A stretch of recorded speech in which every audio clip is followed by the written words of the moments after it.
हनुमाननगर कौलीमाळा बेल्ले येथे अखंड हरिनाम सप्ताहाचे आयोजन करण्यात आले होते। हनुमान जन्मोत्सवाला हरिभक्तपरायण बाबा महाराज खामकर खडकवाडी यांची कीर्तनरूपी सेवा आयोजित होत असताना बाबा महाराजांनी विविध विषयाला हात घालत प्रबोधन केले। ब्युरो रिपोर्ट शिवनेरी संवाद बेल्ला। प्रजामातेने 9 महिने 9 दिवस गर्भामध्ये ठेवलं, ज्या बापाने स्वतःच मातेला करून टाकलं आणि ही पिढी घडवली, मुलं घडवली। त्या आई बापाला शेवटच्या काळात वृद्धाश्रमामध्ये ठेवणाऱ्या नालायक जाती तयार झाल्या आणि त्या जातीवरती मात करण्याकरता लहान पोरांच्या हातात आज परमात्माचा झेंडा दिला ना। मी म्हणलं नाही महाराज होऊ द्या, पण किमान माणूस व्हायचं जरी कळलं ना तरी कीर्तनाचं सार झालं राजांना। पण अलीकडच्या कालखंडामध्ये कीर्तन म्हणजे फक्त नाटक झालेले, नाटक भागवतामध्ये पोषक करतात लोक, त्याच्यामध्ये पात्र करतात। पण लावणी या मृदंग श्रुती ताळघोष परंपरा कालबाह्य ठरवण्याचं काम जगातल्या कोणत्याही दुसऱ्या धर्म करत नाहीत। आमच्या धर्मातले नास्तिक जाती आमचा धर्म बुडवण्याच्या सुपाऱ्या अलीकडे घेतल्या। राम होता का नाही या चर्चा रंगाला लागल्या गेल्या।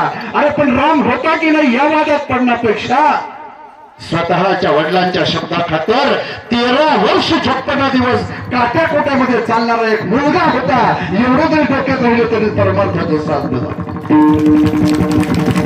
त्याच्याकरता हनुमान जयंती, त्याच्याकरता श्रीरामनवमी, पण आम्हाला कळली नाही। कीर्तनामध्ये विनोद आला म्हणजे कीर्तन चांगलं झालं, कीर्तनाचा तमाशा करणारे तमाशगीर तयार झाले, कीर्तनकार नाही राजांना। वाईट वाटत असेल कधी कधी बोलल्यानंतर वाटत तिरका बोलतोय, पण तिरका नाही वाटत। बुडते हे जन न देखावे डोळा येतो करोळा म्हणूया। काही लोक म्हणले महाराज तुमची शिक्षण संस्था म्हणून बोलताय, शिक्षण संस्था म्हणून बोलत नाही, तुमची पोरं कीर्तनकार करण्याकरता पाठवू नका, पण चोर होणार नाही याच्याकरता तिथे पाठवा।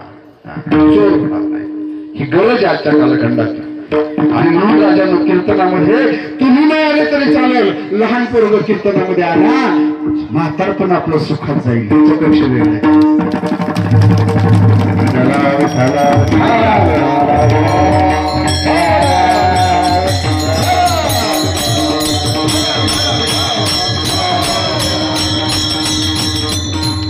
मला उल्लेख केल्याप्रमाणे त्यांनी फोन केला होता, ती आता हजर झाले, शूटिंग चालू झालं। काय असतं जगात आम्हाला काहीतरी घेणे, मी कुणाचं तरी देणं लागतोय, ही भावना ज्यावेळेस होते ना, न बोलवता ही माणसं इथे येतात। आमचे भजनी, आमचे हंशीराम बाबा पाय दुखते, गुडघा दुखते, पोरग पुढे पाठवलं ते मागून आले का, झोपले असं तरी जमलं असतं ना, पण नाही, पाय बसू देत नाही। माणसाच्या हृदयाला ज्या भावना ना त्या जागृत होतात आणि त्या फक्त परमार्थच होतात।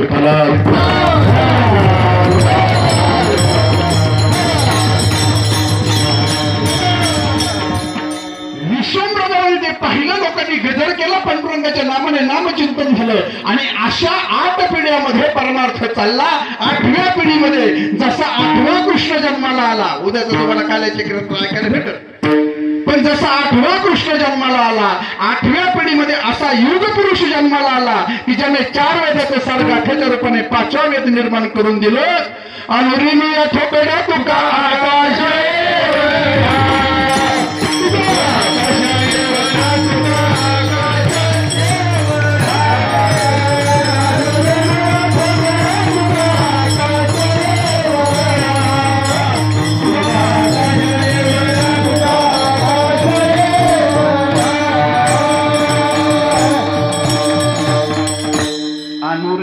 तोकडा तुका आकाशा एवढा, अणुपेक्षाही लहान आणि आकाशापेक्षा ज्याची उंची परमार्थाची आहे असे तुकोबरा जन्माला आले।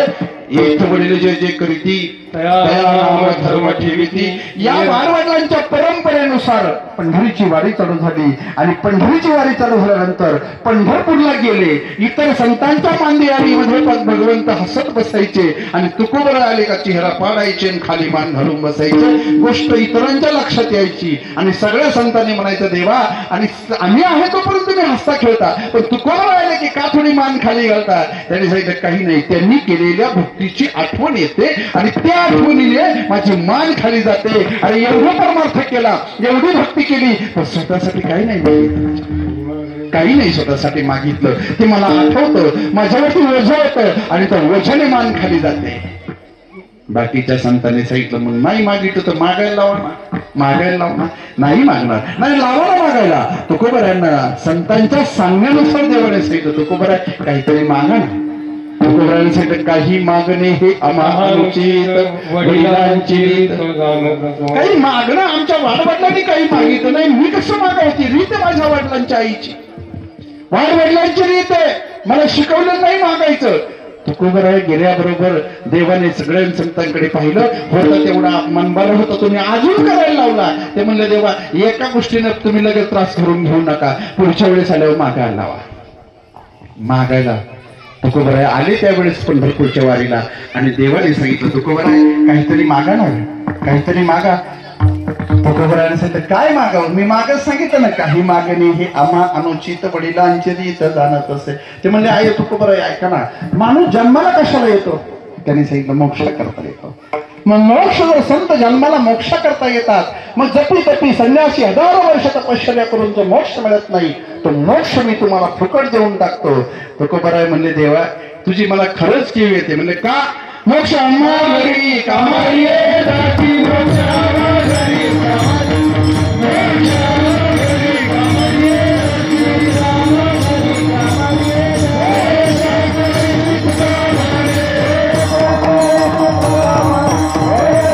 घरी कामारी.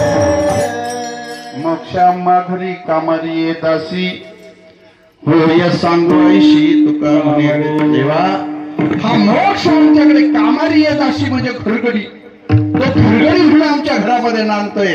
काय मोक्षाचं आलोच दाखवतोय मला. टाटा केला निघून गेले. संतांकडे पाहिलं त्याने सांगितलं अरे होतोय एवढा अपमान ठीक आहे, ओझ ठीक आहे, ते ओझ परवडे पण मला तुकोबराय सरळ सरळ अपमान करतायत, माझा अवमान करतायत. संतांनी सांगितलं अवमान नाही, वडिलांची रीत जपतायत. पण आपण एक काम करू, तुमची मान सरळ होण्याकरता परत एकदा विचारा ना.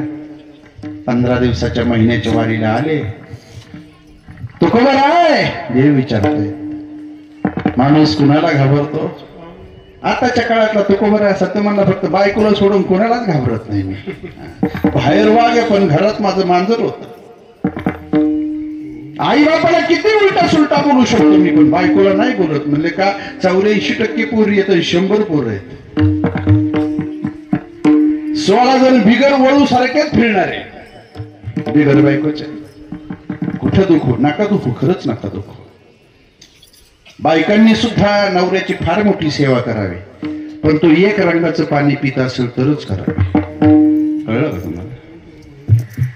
कळलं भावना पोचल्या. तो का म्हणे पतिव्रता तिची देवावरी राज राणी व संपत्ती म्हणजे स्त्री. लक्षात ठेवा. का डोक्यावर पदर घ्यायला सांगितलं तुम्हाला. ही संपत्ती आहे, ही संपत्ती जपून ठेवायची. आमच्याकडे एक वेळ मारामारी झाली तरी कुणी फारसा काही विचार करत नाही, पण एखाद्या स्त्रीची अवहेलना कुणी केली रस्त्याचे सगळे दृष्टी त्याला. ही संपत्ती रक्षण करायचंय. मग जी संपत्ती आहे जी श्रेष्ठ आहे म्हणून तुम्ही सुद्धा श्रेष्ठपणे आचरण ठेवणं हे तुमचं काम आहे. कारण का तुम्ही आम्हाला घडवणार आहे. तुमच्या गर्भामध्ये आम्ही ज्यावेळेस असतो त्यावेळेस आम्हाला घडवण्याचं काम तुम्ही करता. सोनं आहे पण त्या सोन्याचं कोंदण आहे, रत्न आहे त्या रत्नाचं कोंदण तुम्ही आहात. म्हणून तुम्ही सुरक्षित राहिले तर आमची पिढी घडणार आहे.